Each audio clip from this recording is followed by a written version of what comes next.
The only crime Bobrisky may have committed is this one. Sadly, the court sentenced me. So, I was on my way to the prison, then my godfather called me and said, "You will not enter that prison, don't worry. Let me make arrangements for an apartment close to the prison. He's going to call the controller that's overall in Nigeria and Abuja, and I'm talk to them. The Shah talk before I come back, Shah. Then I took me to one apartment that I must not come out till I finish my sentence." And does that even qualify as a crime? Lying that you didn't serve a jail time when you actually did. So I guess it's up to the Nigerian Correctional Service to decide whether or not they want to press charges against Bobrisky. So that was me exactly a week ago, accurately predicting the only crime that the Nigerian state can bring against Bobrisky. And that's exactly what has happened. My sources are now telling me that the federal government panel set up to investigate the audio recordings as released by verydarkman is now recommending that Bobrisky should face criminal charges, and that could mean Bobrisky may be returning to prison anytime in the nearest future. Now, according to the panel, the Nigerian Correctional Service should file a defamation suit against Bobrisky under sections 373 to 375 of the Criminal Code for his false claims about bypassing the prison system, thereby tarnishing the institution's reputation. And of course, these 4 senior prison officials have been indicted by the panel and have subsequently been recommended for disciplinary actions. Infraction number 1. My name is MB Anugwa, Deputy Controller of Corrections, and the officer in charge medium at the time Bobrisky was brought here. On the 12th of April 2024, Bobrisky was brought here about 10:30 p.m. So as about that time, we cannot do the necessary documentations. On 22nd, I was not in the office when he was moved to maximum by the command controller. So when I came back, because the necessary documentations were not done, I called command controller for us to do the necessary documentations. Yes. For that, Michael Anugwa, who is currently on suspension, will be facing disciplinary actions as recommended by the panel. Infraction number 2 speaks to the widespread belief that Bobrisky has a godfather, and this lays credence to that fact. So this is the privileged cell that was initially assigned to him once he got into prison. And as you can see, it doesn't look like what befits your mommy of Lagos. So I guess it was at this point that his or her godfather stepped in and a directive was suddenly given that he or she be moved out of the medium prison where he was to a maximum prison under this guise. The Controller General of Correction transmitted a call to me that there was a trending video on social media that Bobrisky donated some plastic chairs to our facility. And he asked me to find out, address the matter, and report back to him. So he was hurriedly moved out of this place and sent to a new cell. And as you can see, this cell looks a lot better than where he was in the medium prison.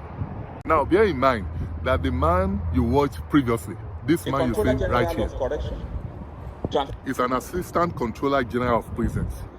So the question is, why should someone who committed a crime of abusing denial be moved to a prison that houses big and hardened criminals? And should it be the responsibility of such an high-ranking officer to effect the movement of an inmate? And as if that wasn't suspicious enough, he also took the decision to remove Bobrisky from prison without required documentation.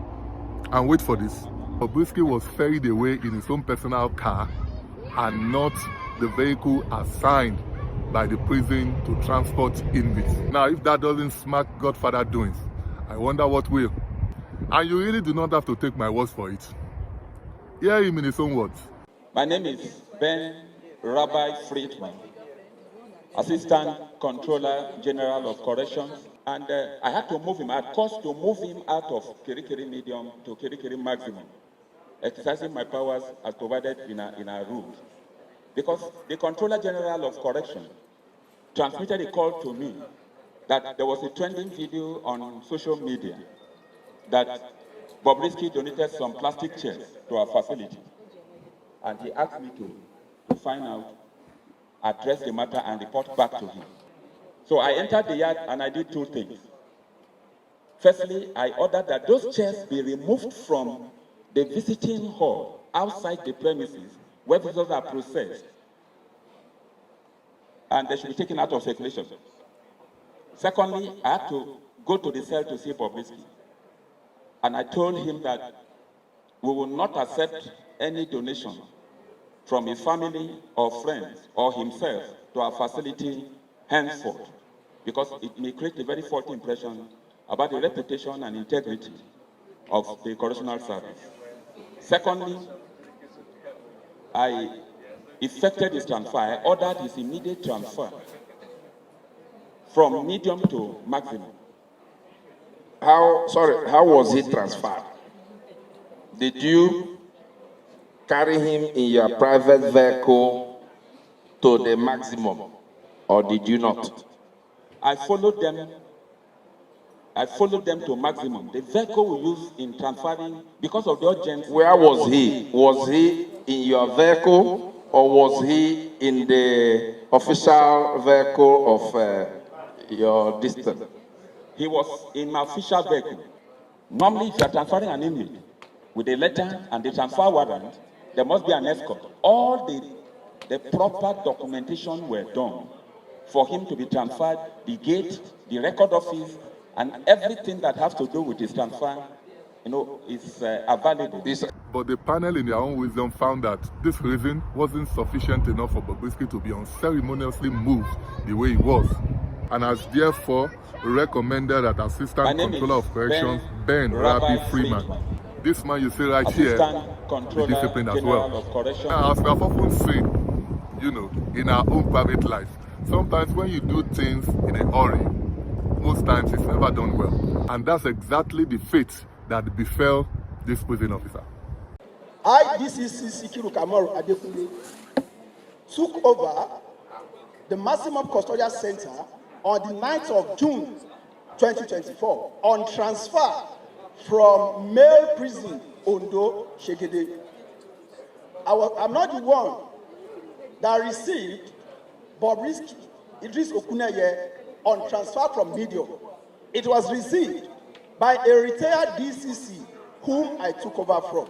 And that didn't stop him from backdating the transfer documentation in relation to receiving Bobrisky into the Maximum Security Custodial Center on April the 22nd, 2024, which was a period, as he himself admitted to in the clip he just watched, he was yet to resume as the in charge of the Maximum Security Custodial Center.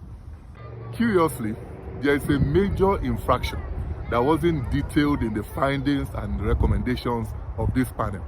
And I'm a little taken aback that the panel did not find this to be concerning. Who is the in charge here?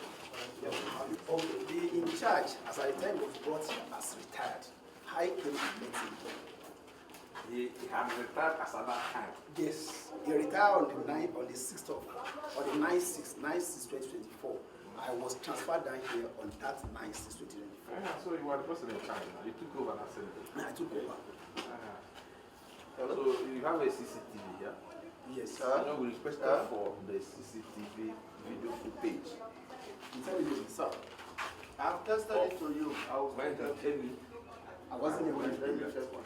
So the CCTV camera should be able to capture that. Yes, sir. We have the CCTV camera, yes, but you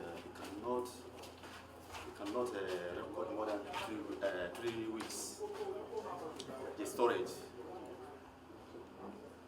Well, at least you recorded when you came in. Yes, you can record everywhere here. As I'm talking now, this camera is recording us. Yeah. But if you have interest for that matter, we can keep it. When they press. So far, there's no issue. Then, after 3 weeks, everything will be wrapped up. Captured you. So what are you trying to say? We can't get video footage of when he came in. What is your other record? Because this matter from after 3 weeks after he left here.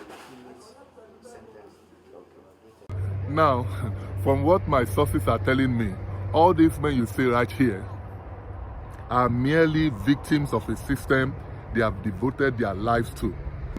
And they may now have to sadly pay for the sins of Bobrisky and his Godfather.